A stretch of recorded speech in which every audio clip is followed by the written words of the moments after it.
Hey there, Marina here. Every single problem that any person has ever come to me with, ever, can pretty much be summed down to one sentence. Once I realized what the sentence was, it's just clear every single time I work with someone. And keeping that in mind has really helped make my work more simple in working with people. And the sentence is, I don't want to feel this. That's it. Every single problem that anyone has ever brought to my attention, whether they wanted to do a session on it or not, is I don't want to feel this. What's my problem? I have a thought about something, or someone said something to me. I don't like it. I don't want to feel this. I saw something on TV, those visual images, I don't want to feel them. I have an ache in my back, I don't want to feel this. Everything comes down to feeling it, and I don't just mean the emotional sense. I'm going beyond the labels of sad, angry, upset, judgmental, all those labels of what we would call negative or positive. I'm really talking about sensory experience in general, even beneath those labels. I don't want to feel this. It could be even a feeling that we don't even know if it's bad or good. It's just uncomfortable or new, or just never felt before. And I don't want to feel this. There's an assumption about those thoughts, what it is that you don't want to feel. I don't want to feel this. That's what anyone ever talks about, ever, if there's a problem. Find out for yourself this is true. I don't just take my words for it, but if you're working with people, you have clients, everything they ever say is about not accepting what they're feeling, avoiding feeling a certain way, being afraid of feeling that way again. That's what it's always about, always. And so what do we do? What do we do? What can we do as practitioners, facilitators, or even as friends? Isn't the most beautiful thing that you can do and help someone with is to show them that the shadows they're afraid of, that they think are monsters, are merely shadows. To lead them actually to the place where what they're afraid of instead of protecting them from it, and have them directly experience for themselves that there's nothing to be afraid of if they really, really go there. And there are ways to do this. There are beautiful modalities to help guide others, and even just silence. Just silence, letting someone have their experience that they're desperately trying to figure out and fix for themselves. Just listening to their struggle and giving them full permission to have it, not even trying to fix it in any way, can really open things up. Because as we get quiet and we allow this for them, before they have the means to allow this for themselves, they have nothing to bounce back against. They have nothing, no one to argue with, no one's going to even sympathize with. We're just going to hold the space and be silent and be there for them while they're having their experience. We can't help anyone. We can't fix anyone. And if we have that need to do so, then it's something that we're not comfortable with in whatever they're bringing up. And so that's ours. And in that moment when we get wrapped up in that, we're only holding the space for them as far as what they're dealing with that touches us and triggers us in return to try to fix it. It can happen on a very subtle level too, to try to help someone. Even offering them a modality when they didn't ask for it.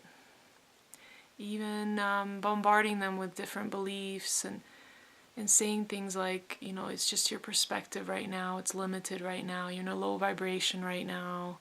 All of that can seem, it really depends on the situation, but all of that can be very violent actually when it's not asked for. And this will happen a lot within a family dynamic or with friends. Let's say we have all these tools, and then we're so excited to share them with others, but they don't have anything to do with it. They don't even get it at all. We've done all this.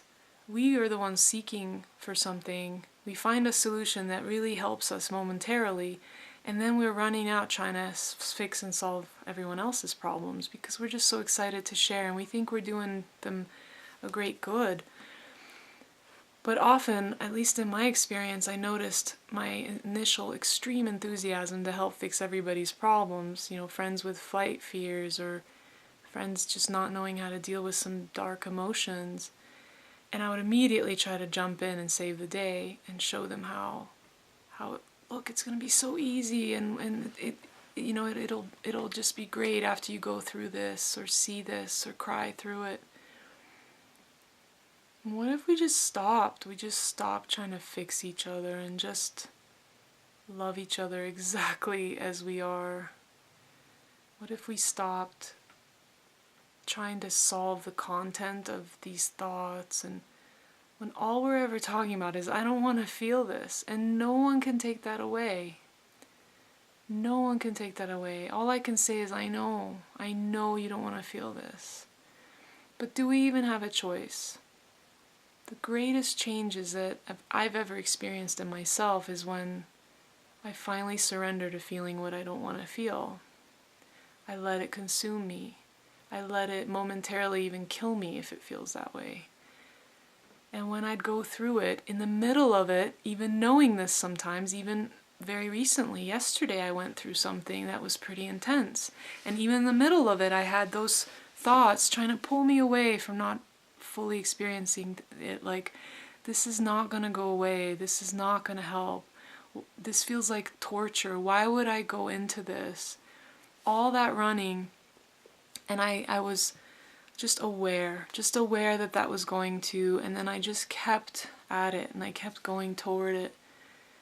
Eventually it just emptied out, and the situation resolved itself. What I was struggling about in my outside world, in my interaction, completely resolved itself without having to do anything other than deal with it internally. And the next time I met the person, it just was different. Because I was no longer holding inside me any assumptions about it. I let those assumptions out. I let them be seen. I let myself have my judgments. I let myself have my hurts. It's not easy. It's not easy each time. And there's so many ways to do it. There are a lot of tools to do it. But I'm realizing more and more that every time I try to fix it outside, I try to get someone to give me what I need, and I just have to give it to myself. And we hear this all the time, and it's so exhausting to hear this all the time, especially when you're going through something. But over and over again, it's just by experience proven to me that it's only through that fire, only through that what feels like excruciating discomfort, real pain, physical and emotional pain, that every time I go through it and even question those words of pain, it just resolves on its own. And in those moments, no one can save me. I'm not even saving myself in those moments. It's just finally surrendering, actually. Letting it have me. Totally giving myself over to these situations. And you can call that saving yourself, but it's not even what's really happening. It's a total surrender. And even a giving up. A feeling of like, okay, I give up, I give in. I'm gonna fully let myself be as I am. See my own shadows and judgments and darkness that I perceive that way, and just let it rip. And it's not comfortable. But it's always confirmed afterwards that once that runs its course, and it could take days, or it could just take one sitting of a couple hours, or even 10 minutes, that your outside world reflects what you've seen through. And it always follows with a lot of compassion, and also just a deeper understanding of maybe both sides of a story, not in a logical, intellectual way, but just a real deep, loving, compassionate way that takes over. And it's an instant resolution. I've especially noticed it in my relationship, that there's an instant resolution when I deal with it inside. Not even explanations needed, not even a big long discussion needed about it. If we do have something like that, it's just an added sweet connection of noticing that it's all okay. Just, that's it. Anyway, just wanted to share all that. See you later. Bye.